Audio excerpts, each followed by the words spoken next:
सहारा रेगिस्तान अफ्रीका का सबसे बड़ा और दुनिया का तीसरा बड़ा रेगिस्तान है। यह रेगिस्तान उत्तरी अफ्रीका में स्थित है और इसका क्षेत्रफल लगभग 9.2 मिलियन वर्ग किलोमीटर में है, जो लगभग अमेरिका के पूरे क्षेत्रफल के बराबर है। सहारा रेगिस्तान का विस्तार कई देशों में होता है, जैसे कि अल्जीरिया, मिस्र, लीबिया, माली, मोरक्को, नाइजर, सूडान, ट्यूनीशिया, चाड और पश्चिमी सहारा। सहारा रेगिस्तान उत्तरी अफ्रीका के अधिकांश हिस्से में फैला हुआ है। यह भूमध्य सागर से लेकर नाइजर और चाड जैसे देशों तक विस्तृत है। सहारा का क्षेत्र विभिन्न प्रकार की भौगोलिक विशेषताओं से भरा हुआ है, जैसे रेत के टीले, चट्टानें, पर्वत और पठार। सहारा में जलवायु अत्यधिक शुष्क होती है। यहाँ वर्षा बहुत कम होती है और कुछ इलाकों में वर्षों तक बारिश नहीं होती। दिन में तापमान बहुत अधिक बढ़ जाता है, जबकि रात के तापमान में भारी गिरावट होती है। गर्मी के महीनों में तापमान 50 डिग्री सेल्सियस तक पहुंच सकता है। सहारा रेगिस्तान की सबसे प्रसिद्ध विशेषता इसके विशाल रेत के टीले हैं। ये टीले कई किलोमीटर तक फैले हुए होते हैं और उनकी ऊंचाई कुछ जगहों पर 150 मीटर तक हो सकती है। रेत के टीले विशेष रूप से पश्चिमी और मध्य सहारा के हिस्सों में पाए जाते हैं। सहारा में कई पर्वत श्रृंखलाएं हैं, जिनमें एक टॉगर पर्वत और आकाश पर्वत शामिल है। ये पर्वत खास तौर पर चट्टानी इलाके और पठारों के रूप में होते हैं। सहारा में कुछ नदी प्रणाली भी मौजूद है, जैसे नील नदी, लेकिन यह नदी सहारा के उत्तरी हिस्से में स्थित है और अधिकांश सहारा में पानी की कमी है।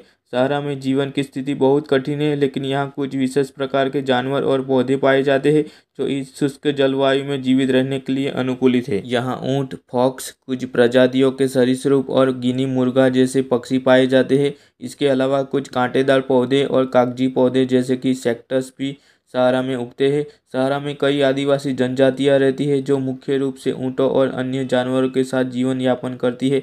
इन आदिवासियों के मुख्य नाम हैं तुआरेग, बर्बर और बेडौइन। ये लोग रेगिस्तान के कठोर वातावरण में जीवन यापन करने के लिए विभिन्न पारंपरिक तरीके अपनाते हैं, जैसे कि ऊँटों का पालन करना, विशेष प्रकार की तंबू का निर्माण। सहारा में प्राचीन काल में महत्वपूर्ण व्यापार मार्गों का हिस्सा बना था, जैसे सांस्कृतिक मार्ग और माल व्यापार मार्ग, जहाँ से नमक, सोना और अन्य वस्तुओं का आदान प्रदान होता था। सहारा में कुछ क्षेत्रों में प्राचीन चित्रकला और गुफाएं भी पाई गई है, जो यहाँ दर्शाती है कि यहाँ प्राचीन काल में जीवन और सभ्यता हुआ करती थी। यह रेगिस्तान दुनिया के सबसे गर्म स्थानों में से एक है और यहाँ का तापमान दिन और रात के दौरान बहुत भिन्न होता है।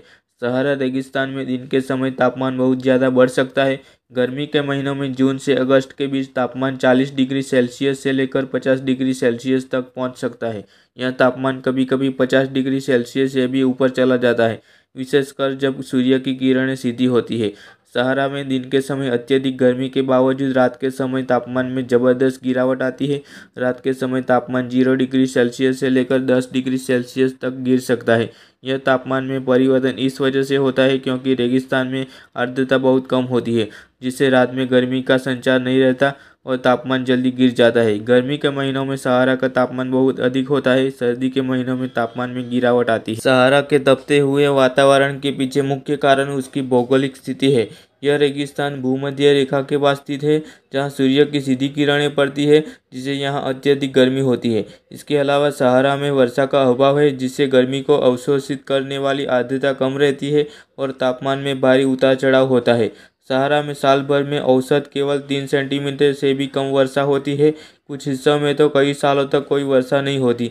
सहारा के अधिकांश हिस्सा ऐसा है जहां वर्षा न के बराबर होती है और कहीं कहीं पूरी तरह से सूखा ही रह जाता है। सहारा में जानवरों की प्रजातियां बहुत अनुकूलित होती है, जो इस शुष्क और गर्म वातावरण में जीवित रह सकती है। ऊँट सहारा के प्रसिद्ध जानवरों में से एक है, जिसे रेगिस्तान का जहाज कहा जाता है। ऊँट पानी की कमी सहन कर सकता है और लंबे समय तक बिना पानी के रह सकता है। रेगिस्तानी गधे भी इस इलाके में रहते हैं और कठिन परिस्थिति में जीवन यापन करते हैं। सहारा में विभिन्न प्रकार के सांप पाए जाते हैं, जैसे कि ब्लैक मम्बा और टोंगू, जो रेगिस्तान की गर्मी में अपना जीवन यापन करते हैं। रेगिस्तानी लोमड़ी या छोटे आकार की लोमड़ी है, जिसे सहारा के रेगिस्तान में विशेष रूप से देखा जाता है। इसके बड़े कान बड़े तापमान को नियंत्रित करने में मदद करते हैं। सहारा में कुछ प्रजातियां पक्षी की है, जिनमें सारस और केन जैसी प्रजातियां शामिल है। सहारा रेगिस्तान में पौधों की प्रजातियां बेहद अनुकूलित होती है, जो इस शुष्क और गर्म वातावरण में जीवित रहने के लिए विभिन्न विशेषता अपनाती है। सहारा में कैक्टस जैसी मांसल और कांटेदार पौधों की कई प्रजातियां पाई जाती है।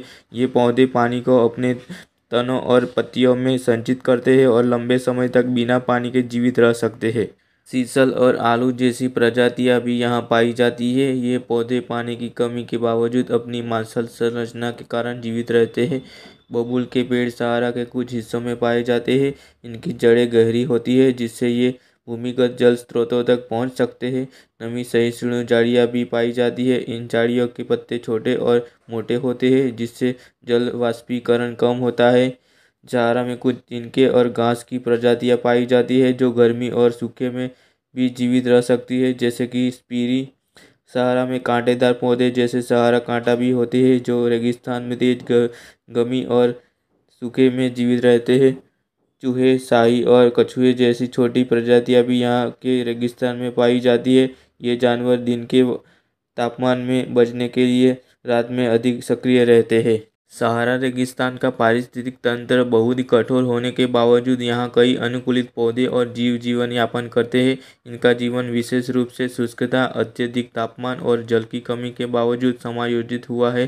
सहारा का यह पारिस्थितिक तंत्र जीवों की असाधारण अनुकूलन क्षमता और विविधता का एक अद्भुत उदाहरण है। सहारा रेगिस्तान में ऑस्ट्रिच एक अद्वितीय और दिलचस्प पक्षी है जो मुख्य रूप से अफ्रीका के रेगिस्तान और खुले घासभूमि क्षेत्रों में पाया जाता है। सहारा रेगिस्तान भी इस पक्षी का प्राकृतिक आवास है और ऑस्ट्रिच यहाँ की कठोर परिस्थितियों में भी जीवित रहता है। ऑस्ट्रिच का शरीर बहुत बड़ा होता है। इसका वजन 90 किलोग्राम से लेकर 160 किलोग्राम तक हो सकता है। इसकी लंबाई 2.5 मीटर तक हो सकती है। ऑस्ट्रिच के पंख बड़े होते हैं लेकिन यह उड़ नहीं सकता। इसकी ताकत इसमें है कि वह तेजी से दौड़ सकता है और इसकी दौड़ने की गति 70 किलोमीटर प्रति घंटा तक हो सकती है।